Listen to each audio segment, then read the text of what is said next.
Знаете ли, че още през Пети век Византия започва да наема българи и славяни като федерати, съюзници по договор срещу заплащане? Император Зенон пръв сключва такъв договор с българите около 482 година.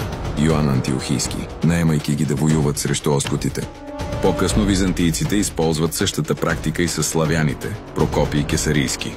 Но когато златото спре да тече, оръжието се обръща. При бунта на Виталиан 514 година българи и склавини обсаждат Константинопол Йоан Малала. През 559 година хан Заберган повежда котригури и славяни до самите градски стени, Менандър Протектор. Тези нападения опустошават Балканите, унищожават крепости и поробват хиляди. Византия губи контрол над своите федерати. Те вече не са поданици, а сила, която действа самостоятелно. И именно от този хаос ще се роди нов ред – държавата на българите. Историята на федератите разкрива един умишлено премълчаван съюз. Коренът на България